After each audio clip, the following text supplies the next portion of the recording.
Hello everyone, I am Dr. Kiran Mave, your chemistry tutor. So in continuation of our online lecture series, this is the 6th video on some basic concepts of chemistry. So in our previous video, we have discussed about various molecular masses and we have some brief idea about mole concept. So in this video, we will discuss about how to calculate or how to solve the questions based on mole concept. So this lecture is totally based on questions based on mole concept. So first recall how to calculate the number of moles. Okay. So मोल है क्या? Simple अगर आप मोल कहेंगे तो मोल एक physical quantity है जो क्या किस लिए काम आती है? सब माइक्रोस्कोपिक पार्टिकल्स के नंबर को काउंट करने के काम आती है. फॉर एग्जाम्पल अगर हम कहें 1 dozen means 12. If you have 1 dozen pencil box means you have 12 pencil box. तो 1 डजन का मतलब होता है 12, 12. इसी तरह अगर 1 मोल आप बोलेंगे तो 1 मोल का मीनिंग होगा Na. सिंपल. यानी कि जो आपके एटम्स हैं, आयंस हैं, मॉलिक्यूल्स हैं, इलेक्ट्रॉन्स हैं, उनको कैलकुलेट करने के लिए आप फिजिकल क्वांटिटी एक यूज करते हो विच इज मोल. तो मोल का मतलब है Na. Na is the Avogadro number. 1 mole atom means Na atom. 1 mole molecule means Na molecule. 1 mole ions means Na ions. Na is the Avogadro number. ये सब हमने लास्ट टाइम पे पढ़ लिया था, राइट? एवोगैड्रो नंबर की value कितनी होती है? 6.023 into 10 raised to the power 23. Actual में 6.022 है, but you can also right 6.023. याद कैसे करोगे? 23 पावर 23 लास्ट में, ठीक है? और 6.023 into 10 power 23 is the value of Avogadro number. यहां तक क्लियर है? तो मोल जो है आपका, मोल को कैलकुलेट करने के 3 डिफरेंट वेज हमने बताए थे लास्ट टाइम पे आपको. इन the form of mass, in the form of number and in the form of volume. थोड़ा रिवाइज कर लेते हैं, ठीक है? क्वेश्चन सॉल्व करने से पहले मोल्स किस किस तरह से आप निकाल सकते हो? मोल मास की फॉर्म में, नंबर की फॉर्म में एंड वॉल्यूम की फॉर्म में. तो मास की फॉर्म में अब हम मोल्स कैसे निकालेंगे? देखिए, मोल को निकालने को रिप्रेजेंटेशन का तरीका होता है स्मॉल एन. क्या मानेंगे आप इसे? Small N. तो small N is equal to in the form of mass को कैसे निकालोगे? मास को मोलर मास से डिवाइड कर दो, ठीक है? गिवन मास को किसे डिवाइड करोगे? मोलर मास से. Okay. In the form of number n divided by Na और इन the form of volume V upon 22.4 litre. ये है आपके पास मोल्स को कैलकुलेट करने का फॉर्मूला. और वी कैन से मोल्स को 3 तरीके से आप इस तरह से कैलकुलेट कर सकते हो. मास की फॉर्म में, नंबर की फॉर्म में एंड वॉल्यूम की फॉर्म में. वे W is the given mass. किसी एटम का, मॉलिक्यूल का, आयंस का, इलेक्ट्रॉन का, जो भी है आपको मास गिवन होगा, ये होगा आपके पास W. Mw क्या है? Mw इज द मोलर मास, ठीक है? N क्या है यहाँ? N is the number of entities. Number of entities. अब ये एंटिटीज क्या हो सकती है? नंबर ऑफ एटम्स हो सकते हैं, एंटिटीज मॉलिक्यूल हो सकता है या मॉलिक्यूल्स हो सकते हैं, आयंस हो सकते हैं, इलेक्ट्रॉन, प्रोटॉन, कुछ भी हो सकता है. ये जो एन है कुछ भी हो सकता है. नंबर ऑफ एंटिटीज इसलिए हमने इसे रेट लिखा है यहाँ पे, ठीक है? Na is the Avogadro number. Na क्या है? एवोगैड्रो नंबर है. थर्ड फॉर्मूला क्या है? V upon 22.4 litre. So V is the volume. Volume किस में होगा? लीटर में. बिकॉज नीचे जो क्वांटिटी है 22.4 लीटर है. तो अगर ml में वॉल्यूम गिवन है तो लीटर को किस में कन्वर्ट कर लो? ml में. 1 लीटर को ml में कन्वर्ट करने के लिए 1000 से मल्टीप्लाई करोगे because 1 litre has 1000 ml. So it will come out to be 22400 ml. So you can also write V upon 22400 ml. इस तरह से भी कैलकुलेट कर सकते हो. But the third formula is applicable only for the gases. This formula is only applicable for gases and gases will be only at STP. Standard temperature pressure पे जब gas होंगी तभी आप इसे यूज कर सकते हो, ठीक है? बाकी 2 फॉर्मूला जो है आप किसी स्टेट में, सॉलिड, लिक्विड, किसी भी स्टेट में आपका मटेरियल है, सब्सटेंस है उसके लिए निकाल सकते हो, but V/22.4 it is only applicable at gaseous state. ठीक है, गैसेस के लिए ये दोनों भी यूज कर सकते हो, बट ये वाला ओनली फॉर गैसेस होगा। ठीक है, इसमें सॉलिड लिक्विड ये नहीं आएंगे। तो ये था समरी जो हमने लास्ट में पढ़ी थी, how to calculate number of moles. अब देखते हैं इस फॉर्मूले के बेसिस पे या इन 3 फॉर्मूले के बेसिस पे क्या हम मोल्स को कैलकुलेट कर पाते हैं जो गिवन क्वेश्चंस होते हैं आपकी टेक्स्ट बुक में, या जो आपके इंट्रेंस एग्जाम से जो क्वेश्चंस आते हैं, क्या इन फॉर्मूलों की हेल्प से हम उन्हें सॉल्व कर पाएंगे या नहीं। ठीक है, तो आज हम क्वेश्चंस की प्रैक्टिस करेंगे बेस्ड ऑन मोल कॉन्सेप्ट। ठीक है, तो अगर आप लिखना चाहते हैं तो एक बार इसे दोबारा से नोट डाउन कर सकते हैं, और अब हम करें क्वेश्चंस की प्रैक्टिस। सो फर्स्ट क्वेश्चन है आपके पास simple, calculate number of molecules and atoms. तो सबसे पहले तो ये क्लैरिफाई करिए अपने माइंड में कि एटम और मॉलिक्यूल, देखिए मैं प्रीवियस वीडियोस में आपको ऑलरेडी समझा चुकी हूं कि एटम और मॉलिक्यूल्स में क्या डिफरेंस होता है। दोबारा रिकॉल कर लेते हैं। एटम की जब भी आप बात करोगे तो अकेला एटम, यानी कि सपोज आपने लिखा Fe क्या है, मान लो Fe एक एटम है, सिंपल। ठीक है, O only O, oxygen atom. ठीक है, जब कोई नंबर नहीं लिखा हुआ है इसके बाद, ठीक है, तो आप उसे क्या मानोगे, atom. Suppose copper, you have copper, Cu, lithium, sodium, इनके बाहर कुछ नंबर लिखा है, नो, तो आप इन्हें क्या बोलोगे, एटम। अब ये जो एटम है इनकी टेंडेंसी होती है आपस में कंबाइन करने की, तो एटम क्या कर जाते हैं, कंबाइन कर जाते हैं। ठीक है, सपोज ऑक्सीजन के 2 एटम्स कंबाइन करके क्या बन गया था, O2। ऑक्सीजन के 3 मॉलिक्यूल्स कंबाइन किए तो क्या बना, O3। अब डिफरेंट एटम्स भी तो आ सकते हैं, इसमें तो सेम है, ऑक्सीजन एटम कंबाइन कर रहा है, एक बार 2 एटम कंबाइन करे तो O2 बना, 3 एटम्स कंबाइन करे तो क्या बना, O3 विच इज ओजोन। ठीक है, नाइट्रोजन N2, नाइट्रोजन के 2 एटम्स कंबाइन करके N2 बनाते हैं, ट्रिपल बॉन्डेड नाइट्रोजन होता है। ठीक है, सिमिलरली H2 हाइड्रोजन गैस, ये सब क्या है, एटम्स ने कंबाइन किया आपस में। ठीक है, अब ये एटम है सेम टाइप के, हाइड्रोजन हाइड्रोजन, नाइट्रोजन नाइट्रोजन। अगर डिफरेंट टाइप के एटम्स आ जाए, सपोज H और O मिलके क्या बना दे, H2O, 2 atoms of hydrogen combine with 1 atom of oxygen to form H2O, और NH3 और CO2। आपके पास बहुत सारे एग्जांपल्स है। ठीक है, तो ये था एटम जब सिंपल आपके पास कोई नंबर उसके आगे डिस्टिंग्विश नहीं है। बट मॉलिक्यूल्स बन जाते हैं कब, जब आप क्या करते हैं, एटम्स को कंबाइन कर देते हैं। जब एटम्स कंबाइन कर जाते हैं तो क्या बनते हैं, molecule. Oxygen molecule, nitrogen molecule, hydrogen molecule, ozone molecule, this is water molecule, this is ammonia molecule and this is carbon dioxide molecule. तो कभी कभी डिस्टिंग्विश करने के लिए जो एटम्स हैं, अगर डिफरेंट एलिमेंट्स के एटम कंबाइन किए या डिफरेंट एलिमेंट्स कंबाइन किए हैं और जो मॉलिक्यूल बना, तो आप उन्हें कंपाउंड भी बोल देते हो। कब कंपाउंड बोला, जब डिफरेंट एटम्स थे। ठीक है, डिफरेंट एलिमेंट के एटम आए कंबाइन करने के लिए, तो आपको उनको क्या बोल सकते हो, कंपाउंड भी बोल सकते हो। बाकी ये दोनों है क्या, मॉलिक्यूल ही है। ब्रॉड वे में क्या बोलोगे, नहीं मॉलिक्यूल बोलोगे। तो इतना तो समझ में आ गया। चलो हम ओवरऑल मॉलिक्यूल बोल देते हैं, एटम एंड मॉलिक्यूल। एटम क्या जब सिंगल आएगा, मॉलिक्यूल क्या जब कंबाइन हो जाएगा। ठीक है, तो अगर आपको उससे बोला जाए ऑक्सीजन, तो आप ऑक्सीजन मॉलिक्यूल ही समझिए, बिकॉज इन्वायरमेंटल ऑक्सीजन O2 की फॉर्म में ही एग्जिस्ट करता है। अगर आपसे नाइट्रोजन बोला जाए तो नाइट्रोजन क्या होगा, N2 ही होगा। समझ में आ रहा है। ठीक है, तो ये क्लियर हुआ एटम और मॉलिक्यूल्स में डिफरेंस क्या, हालांकि मैं सब पढ़ा चुकी हूँ आपको ऑलरेडी प्रीवियस वीडियोस में।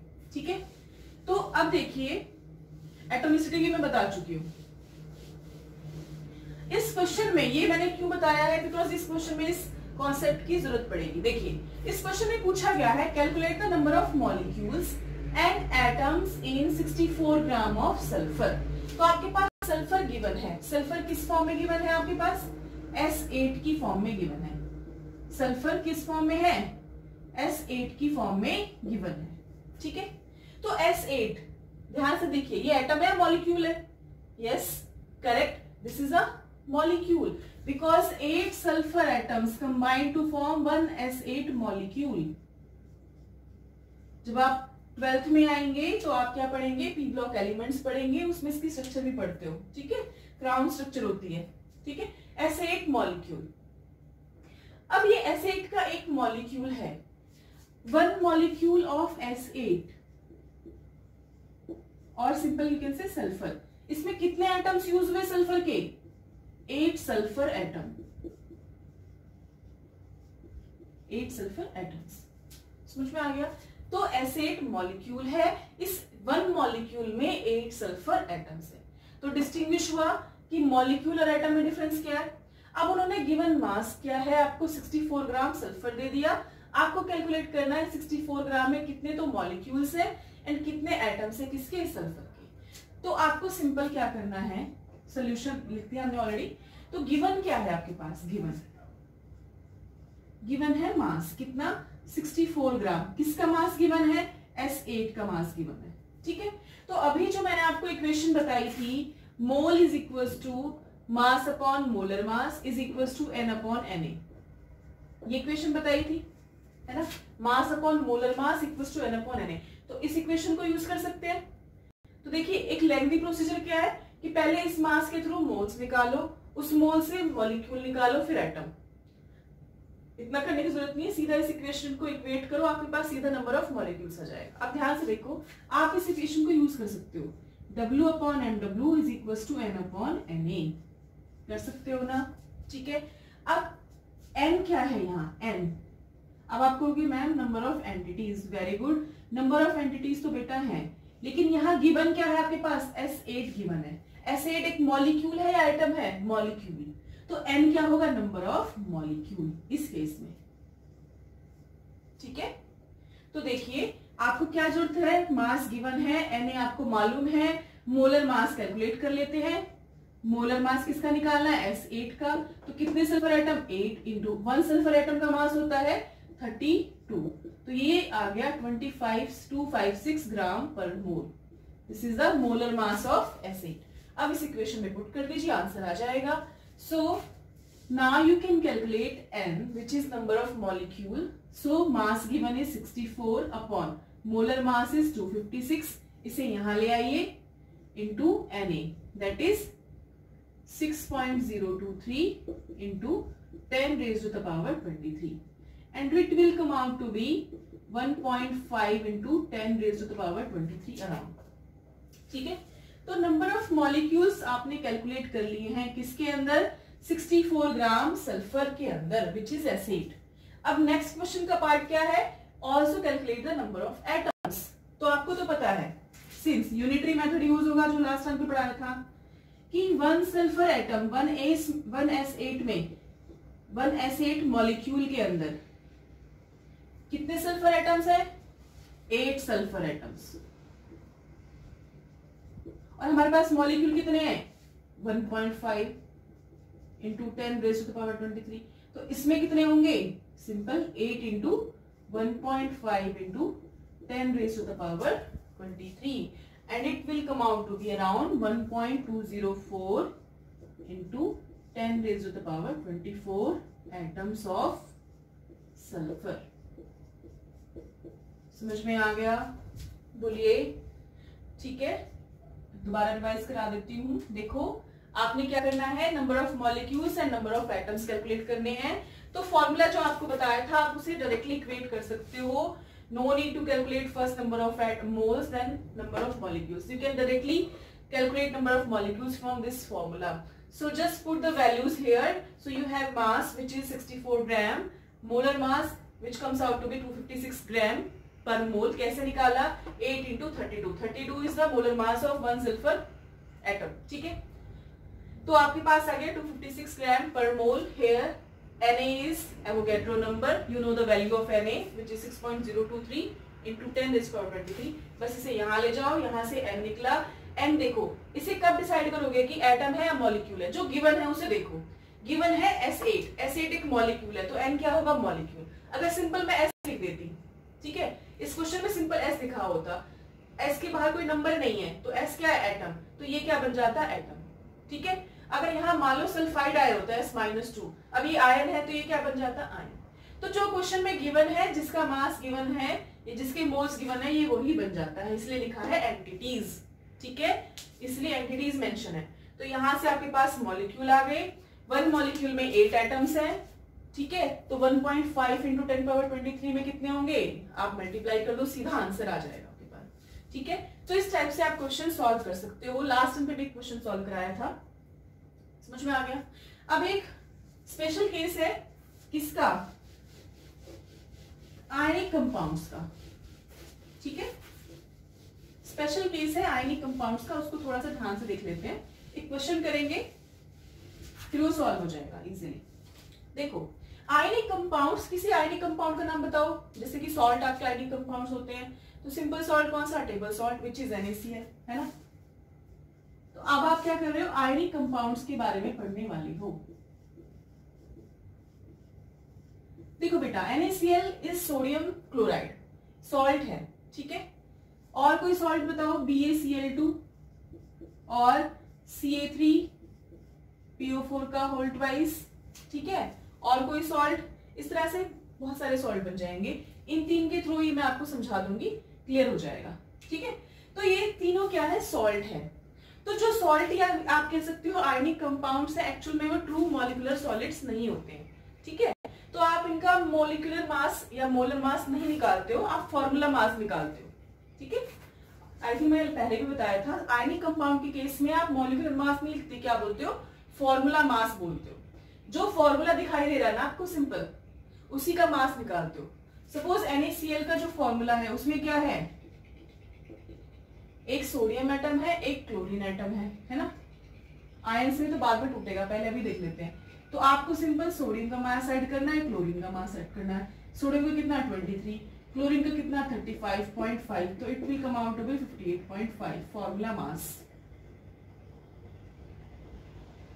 ये आया आपके पास।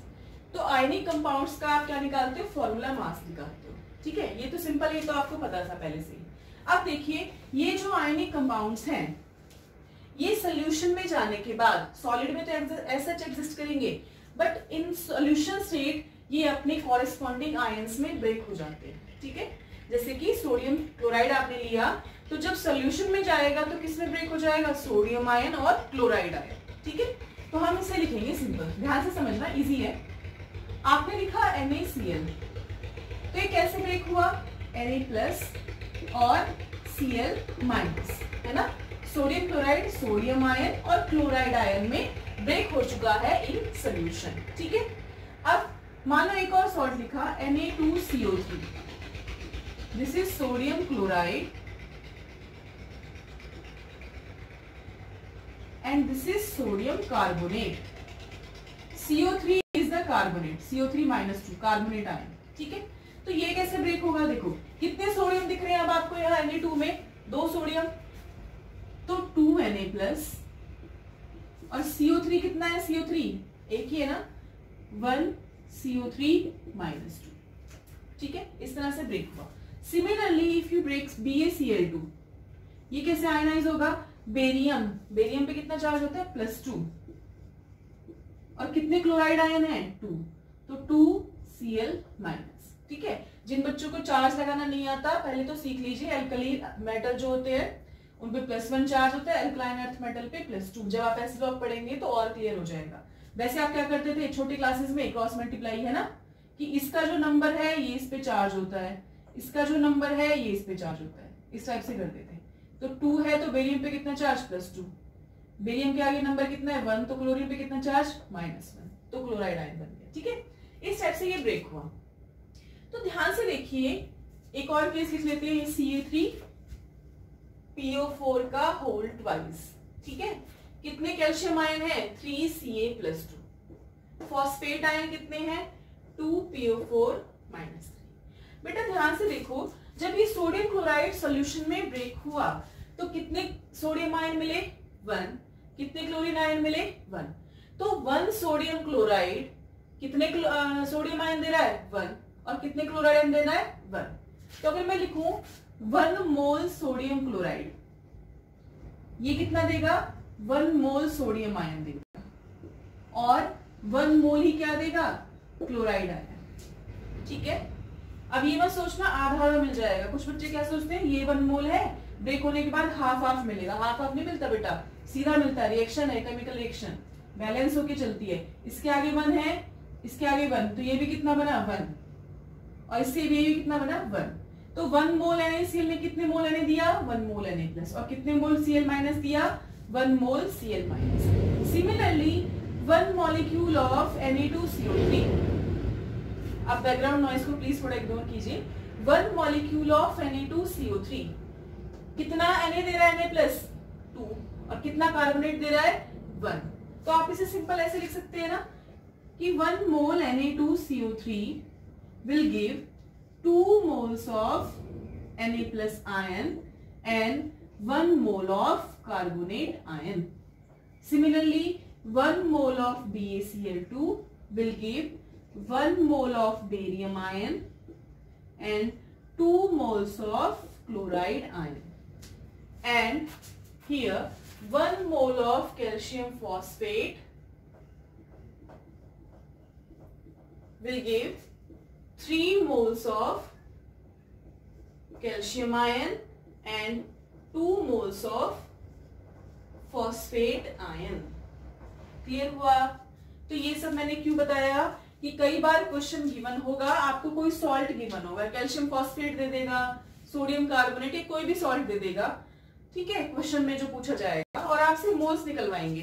तो मोल सिंपल इसके लिए निकलवाएंगे, आपसे पूछेगा suppose you have 4 moles of sodium carbonate, 4 mole of sodium carbonate, उससे कितने मोल सोडियम आयन मिलेंगे? तो 1 से कितना मिल रहा था 2, तो 4 से कितना मिलेगा 2 into 4 दैट इज 8 मोल्स। तो इस टाइप से क्वेश्चंस पूछे जाते हैं। अभी फिलहाल वीडियो पॉज करो और इसे नोट डाउन करो, एक क्वेश्चन सॉल्व कराते हैं, ठीक है। चलिए क्वेश्चन है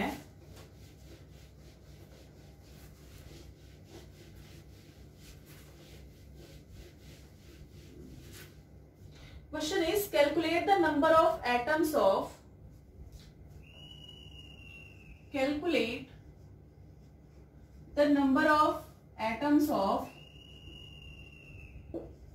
212 gram of, okay, question complete नहीं है। Calculate the number of atoms of constituent elements. Constituent elements. Calculate the number of atoms of constituent elements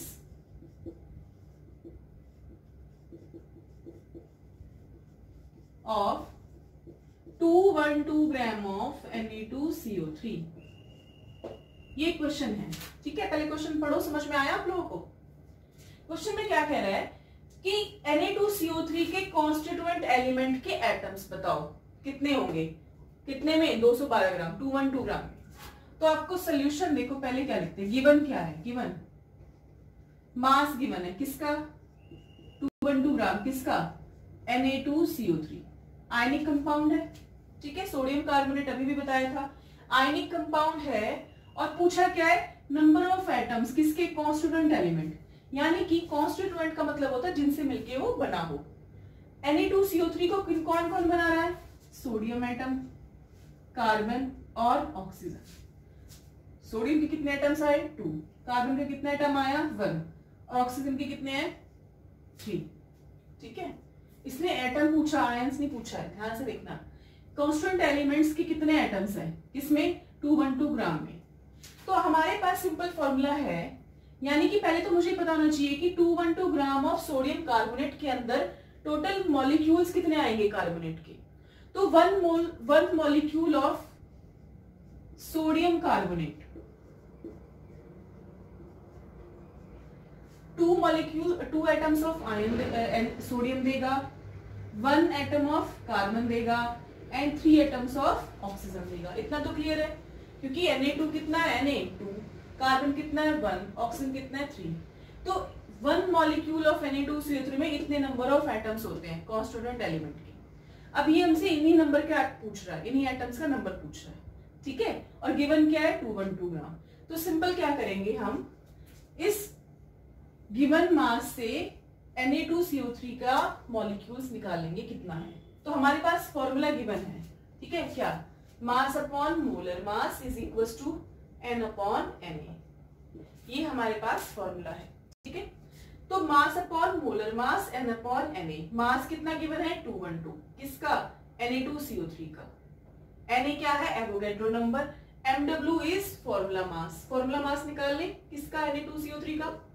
देखो कैसे निकालते हैं, कितने सोडियम एटम 2, एक सोडियम एटम का कितना 23, प्लस कार्बन का कितना होता है 12, प्लस ऑक्सीजन कितने हैं 3, और एक ऑक्सीजन का कितना 16। तो ये कितना हो गया 46 प्लस 12 प्लस 48, तो ये आपके पास हो गया है 106 ग्राम पर मोल। ये आपके पास क्या आ गया, फॉर्मूला मास आ गया किसका, Na2CO3 का। कितना आया है 106। बस अब हमें मास पता है, मोलर मास निकाल लिया, Na की वैल्यू पता है, M निकाल लेते हैं। तो हम क्या निकालेंगे, नंबर ऑफ मॉलिक्यूल्स किसके, Na2CO3 के। ठीक है, तो N हो जाएगा सिंपल W/MW इंटू Na। ठीक है, W कितना, मास 212, ठीक है, मोलर मास कितना 106, Na कितना 6.023 इंटू 10⁻23। तो ये कितना हो जाएगा कैंसिल 2 पे, तो ये आपके पास अप्रॉक्स आ जाएगा 12.046 इंटू 10⁻23। इतना आ गया सिंपल। ठीक है, इतने नंबर ऑफ मॉलिक्यूल्स आ गए। ठीक है, तो अब आप क्या करोगे, वन मॉलिक्यूल ऑफ Na2CO3 कितने सोडियम आयन देगा 2Na+।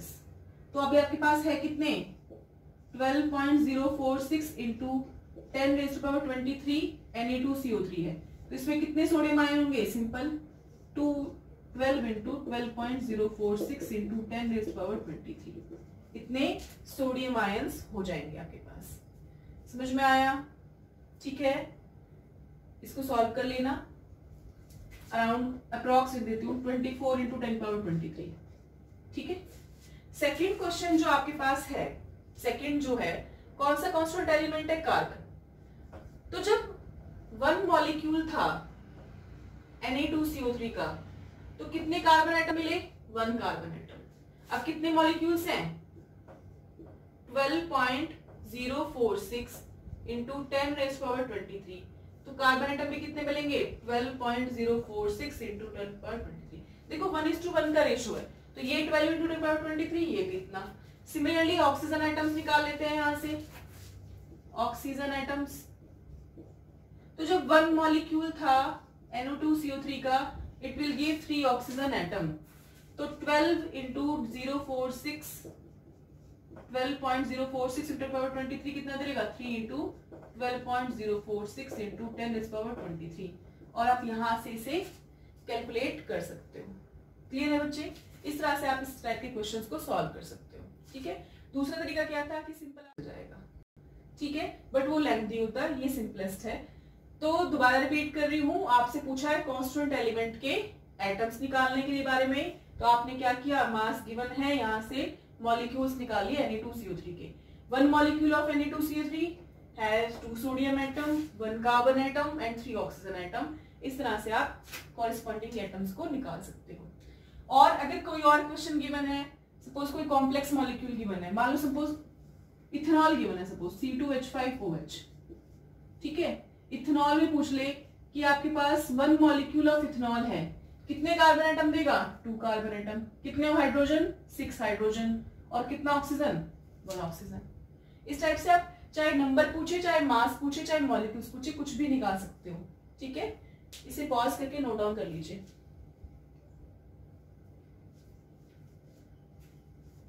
चलिए,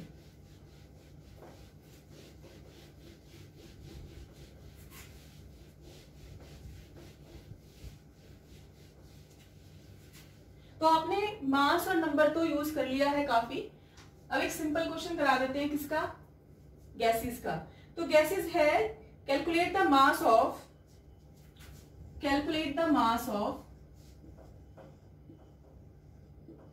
112 सेंटीमीटर क्यूब ऑफ हाइड्रोजन।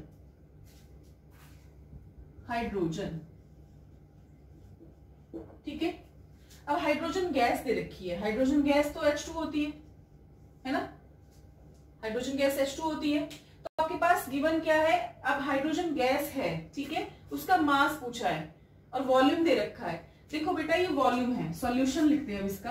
आपको गिवन क्या है, वॉल्यूम किसका, हाइड्रोजन गैस का, कितना 112 सीसी और सेंटीमीटर क्यूब। तो 1 सेंटीमीटर क्यूब किसके बराबर होता है, 1 ml के बराबर होता है, ध्यान रखना 1 सेंटीमीटर क्यूब 1 ml के बराबर। तो ये कितना हो गया, 112 ml के बराबर हो गया, ठीक है। तो वॉल्यूम आ गया आपके पास, पूछा क्या है, मास। तो आपको तो इक्वेशन पता है कि W upon mW is equal to V upon 22400। अब मैंने ये क्यों लिखा है 22.4 क्यों नहीं लिखा, क्योंकि वो लीटर में था, ml के लिए ये यूज कर रही हूँ और आपके पास वॉल्यूम ml में ही गिवन है। तो आप सीधा यहां से W निकाल सकते हो। W is equal to volume कितना 112 अपॉन 22400 इंटू 100 लिख सकते हो, mW उधर जाएगा। हाइड्रोजन H2, हाइड्रोजन के लिए आप सिंपल H नहीं लिखेंगे because hydrogen gas exist in the H2 form. तो हाइड्रोजन का 1 और 2 एटम्स का कितना हो गया 2, तो मोलर मास कितना है 2, तो यहाँ सिंपल 2 पुट कर दीजिए, तो ये आपके पास आ जाएगा 1/100 दैट इज 0.01 ग्राम, ठीक है। ये सब कैंसिल हो जाएगा तो आपके पास सिंपल आएगा 0.01 ग्राम, ठीक है। सिंपल है, आई होप आपको समझ में आया होगा, इसे नोट डाउन कर लीजिए। अब एक क्वेश्चन है इंपॉर्टेंट इलेक्ट्रॉन्स का, उसे कर लेते हैं। इलेक्ट्रॉन्स, तो पहले तो मुझे ये बताइए, आप अपनी प्रीवियस क्लासेस में पढ़ के आए होंगे कि किसी भी एलिमेंट को रिप्रेजेंट कैसे करते हैं, किसी भी एलिमेंट का रिप्रेजेंटेशन कैसे है। सपोज हाइड्रोजन है तो आप कैसे लिखते हो 1H1, हालांकि हाइड्रोजन के 3 आइसोटोप्स हैं, protium, deuterium and tritium, 1H1, 1H2, 1H3, but most abundant कौन सा है आपका 1H1 विच इज प्रोटियम, ठीक है। आपके पास ऑक्सीजन है, ऑक्सीजन का एटॉमिक नंबर 8, ऑक्सीजन 16। किसी भी एलिमेंट को रिप्रेजेंट करने का तरीका होता है ZXA और ZXA, ठीक है। Z क्या है यहाँ, Z एटॉमिक नंबर, X क्या है एलिमेंट का सिंबल, X क्या है एलिमेंट का सिंबल, और A क्या है mass number, A is the mass number. Clear है बच्चे। तो आप किसी भी एलिमेंट को लिखेंगे तो इस फॉर्म में लिखेंगे, इसलिए जब आपने ऑक्सीजन को लिखा 8 ऑक्सीजन 16, तो 8 क्या है यहाँ एटॉमिक नंबर ऑफ ऑक्सीजन, ठीक है। और ऑक्सीजन को रिप्रेजेंट किससे करते हो, O से, सिंबल है O, और 16 क्या है इसका मास नंबर, ठीक है। अब इन एटॉमिक नंबर और मास नंबर का सिग्निफिकेंस क्या है, तो एटॉमिक नंबर किसके बराबर होता है, नंबर ऑफ इलेक्ट्रॉन्स और नंबर ऑफ प्रोटॉन्स, दोनों बराबर होते हैं। एटम तो न्यूट्रल रहेगा ना, तो जितना पॉजिटिव चार्ज उतना क्या होना चाहिए नेगेटिव चार्ज, तभी तो न्यूट्रल होगा, इसलिए प्रोटॉन इलेक्ट्रॉन हमेशा बराबर होते हैं, ठीक है। और अगर बराबर नहीं होंगे तो आयंस बन जाते हैं, ठीक है, वो भी पढ़ेंगे आप। तो Z equals to atomic number which is equals to number of electrons and number of protons. और मास नंबर किसके बराबर होता है, एटम का मास कौन कंट्रीब्यूट करता है, न्यूक्लियस, न्यूक्लियस के अंदर क्या होते हैं न्यूक्लियॉन्स, यानी कि न्यूट्रॉन एंड प्रोटॉन, तो ये होता है N+P के बराबर, न्यूट्रॉन प्लस प्रोटॉन। तो अगर किसी भी एलिमेंट के इलेक्ट्रॉन्स निकालने हो तो किसके बराबर आएगा एटॉमिक नंबर के, ठीक है। और प्रोटॉन्स निकालने हो वो भी किसके बराबर आएगा एटॉमिक नंबर। लेकिन अगर न्यूट्रॉन्स निकालने हो तो A माइनस Z करते हो, मास नंबर में से क्या माइनस कर देते हो एटॉमिक नंबर माइनस कर देते हो, तभी आपको क्या मिलेगा नंबर ऑफ न्यूट्रॉन्स मिलेगा। क्लियर है, ठीक है। तो अगर आपके पास पूछा जाए calculate the number of electrons in oxygen, oxygen में कितने इलेक्ट्रॉन है, एटॉमिक नंबर कितना 8, तो इलेक्ट्रॉन में कितने 8, प्रोटॉन में कितने 8, न्यूट्रॉन कितने 16 माइनस 8, इस केस में वो भी 8 आ गए, ठीक है। अगर आपसे पूछा जाए सपोज आपके पास नाइट्रोजन है, नाइट्रोजन 7 नाइट्रोजन 14, इसके भी 2 आइसोटोप्स है N14 N15, मोस्ट अबंडेंट है आपका N14, ठीक है। तो 7 N14, इसमें इलेक्ट्रॉन कितने 7, प्रोटॉन कितने 7, और न्यूट्रॉन्स कितने 14 माइनस 7, कॉन्सिडेंटली इसमें भी 7 7 7 आ गया है, चेंज भी आता है, जरूरी नहीं सेम ही आएगा। ठीक है, तो आप इलेक्ट्रॉन प्रोटॉन न्यूट्रॉन निकालने आगे कैसे निकालते हैं। ठीक है, एटॉमिक नंबर क्या बताएगा, इलेक्ट्रॉन और प्रोटॉन का नंबर, और मास नंबर क्या बताएगा, मास नंबर में से एटॉमिक नंबर माइनस कर दो, न्यूट्रॉन्स निकल आएंगे। इन सबको डिटेल में कब पढ़ोगे, जो सेकंड चैप्टर है ना स्ट्रक्चर ऑफ एटम, उसमें डिटेल से पढ़ोगे। ठीक है, तो अब क्वेश्चंस पूछे जाएंगे आपसे यहां से। कैसे क्वेश्चन आएगा, इंटरेस्टिंग क्वेश्चन है।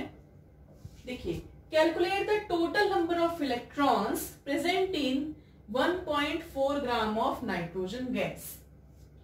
क्वेश्चन है, calculate the total number of electrons present in 1.4 gram of nitrogen gas. Nitrogen gas N2 होता है बेटा, N नहीं होता, नाइट्रोजन N2 की फॉर्म में एग्जिस्ट करता है। ठीक है, तो आपको बताने टोटल इलेक्ट्रॉन्स कितने हैं 1.4 ग्राम ऑफ नाइट्रोजन में। तो कैसे सॉल्यूशन करोगे, सॉल्व कैसे करोगे, तो आपके पास गिवन क्या है, गिवन मास गिवन है कितना 1.4 ग्राम, ग्राम तो मास की यूनिट होती है ना, तो कितना गिवन है 1.4 ग्राम, किसका, नाइट्रोजन का। तो आपको तो पता है नाइट्रोजन कैसे रिप्रेजेंट करते हैं, 7 नाइट्रोजन 40 है ना। तो since one nitrogen atom has 7 electrons.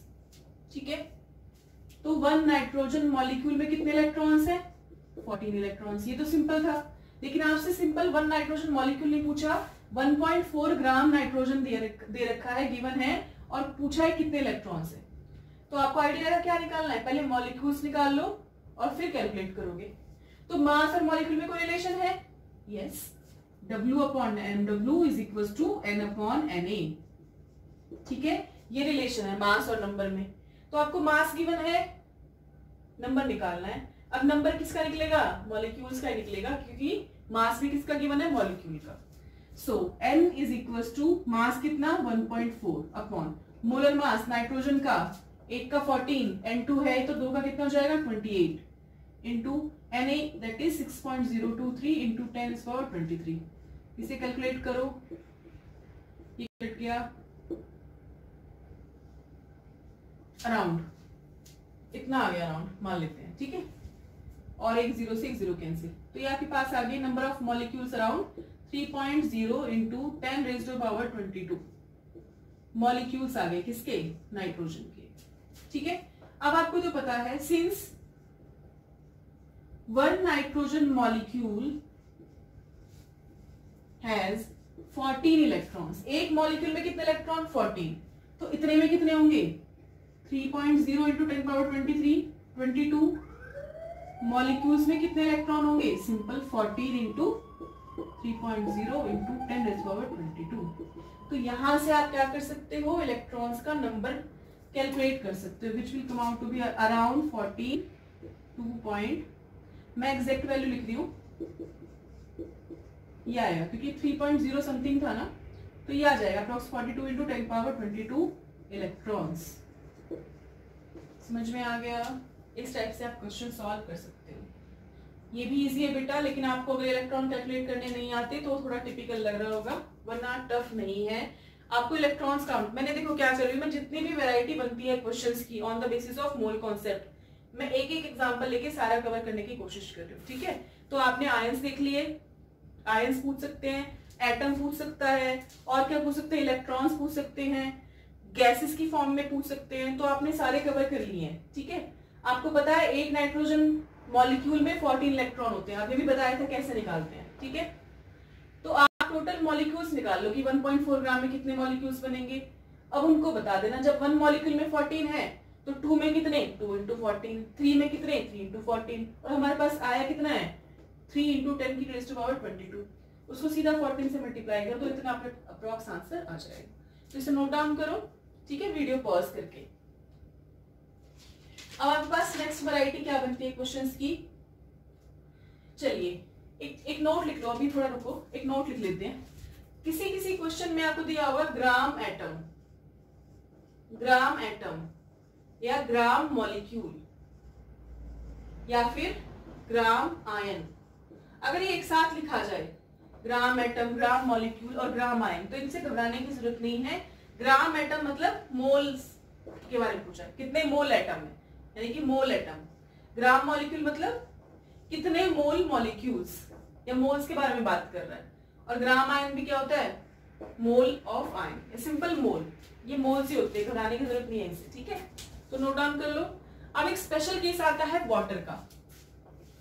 Water special case है किसका, वाटर का।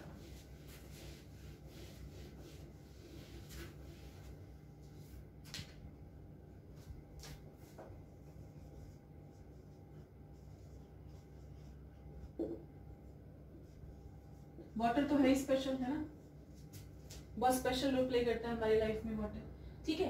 तो वाटर का क्या है, ध्यान से मुझे बताइए सोच के कि वाटर जो है, हमारी 3 स्टेट्स है मैटर की, वैसे तो 5 स्टेट्स पढ़ाई है मैंने, बट 3 जो मोस्ट प्रिवेलेंट कौन सी है, solid, liquid, gas. 4th state कौन सी, प्लाज्मा।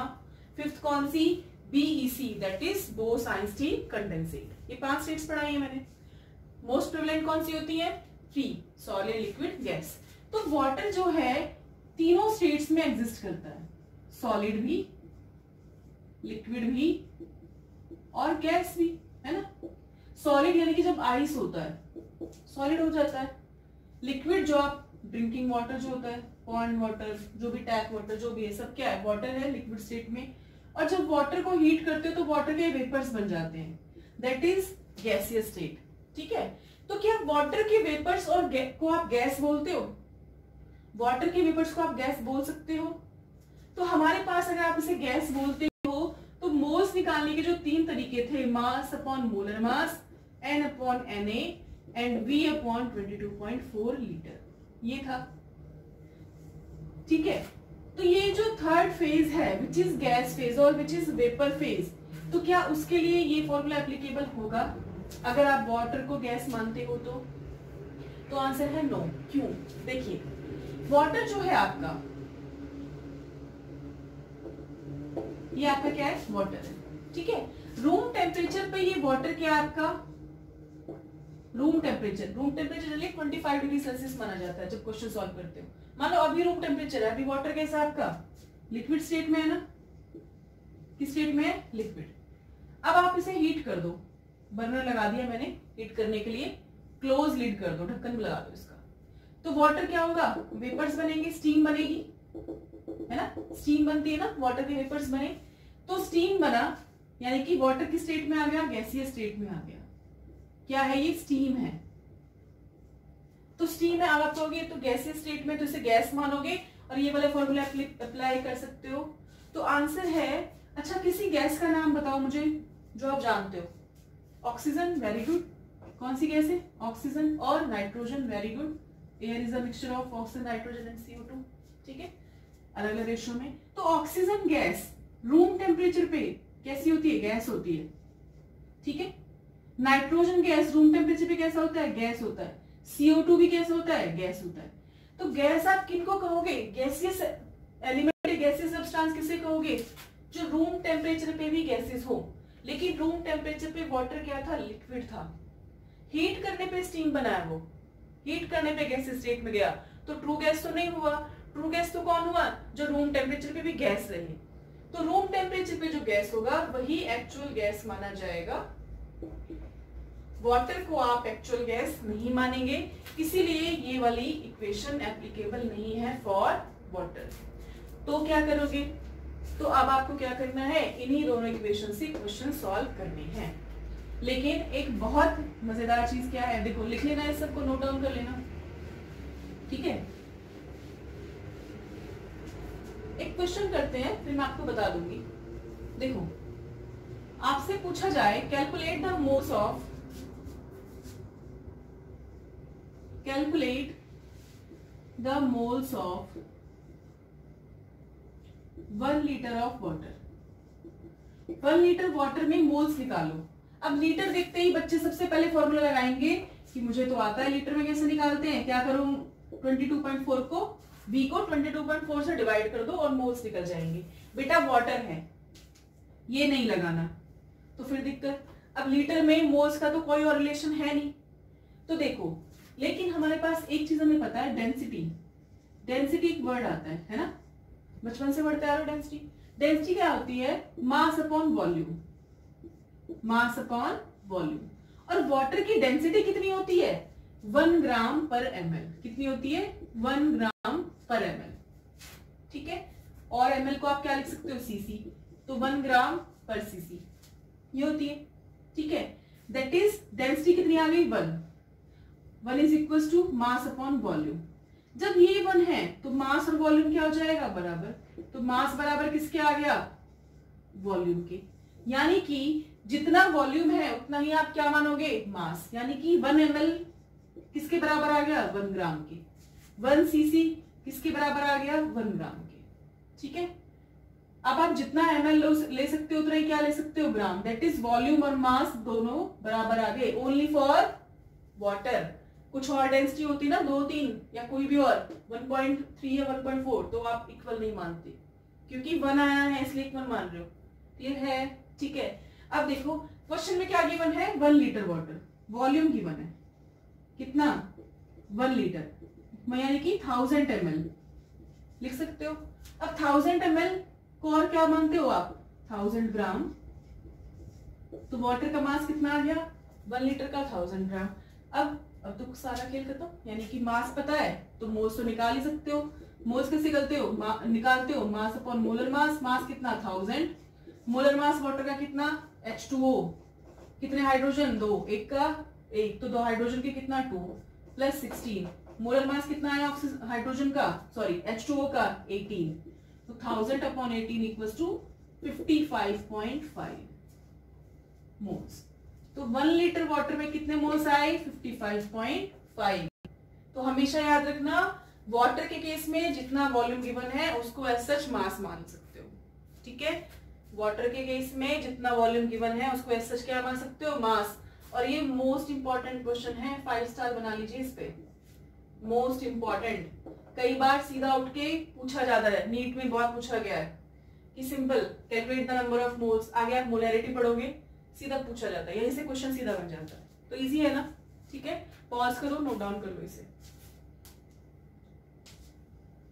अच्छा रुको 1 मिनट, इसी क्वेश्चन में पूछा जाए नंबर ऑफ मॉलिक्यूल्स तो भी निकाल सकते हो ना। बस इसे निकाल लेना, इस इक्वेशन को 1000 अपॉन 18 यहाँ पुट कर देना। आप तो कुछ भी पूछ सकते हैं इसमें, फर्दर इसको इलेबोरेट कर सकते हैं क्वेश्चन को कैसे भी। ठीक है, तो इस तरह से आपका मोल कॉन्सेप्ट का मैंने ऑलमोस्ट सारे क्वेश्चंस कवर कर लिए हैं। आई होप आपको सब कुछ समझ में आया होगा। ठीक है, और अगर आपकी कोई क्वेरी है तो आप मुझे पर्सनली ग्रुप में मैसेज कर सकते हो बेटा। ठीक है, बट इन सब क्वेश्चंस की प्रैक्टिस कीजिए। जितना क्वेश्चन की आप प्रैक्टिस करेंगे उतना ही आप इन्हें अच्छे से समझ पाओगे मोल कॉन्सेप्ट को। और ये आपके मेडिकल एंट्रेंस एग्जाम हो चाहे इंजीनियरिंग एंट्रेंस एग्जाम हो, सबके लिए बहुत ज्यादा इंपॉर्टेंट है। समझ में आ गया? तो साथ साथ अपनी एनसीईआरटी एक्सरसाइज की भी प्रैक्टिस करते रहिए, बहुत अच्छे अच्छे क्वेश्चंस गिवन है उसमें। ठीक है बेटा, तो ये सब नोट डाउन कर लेना।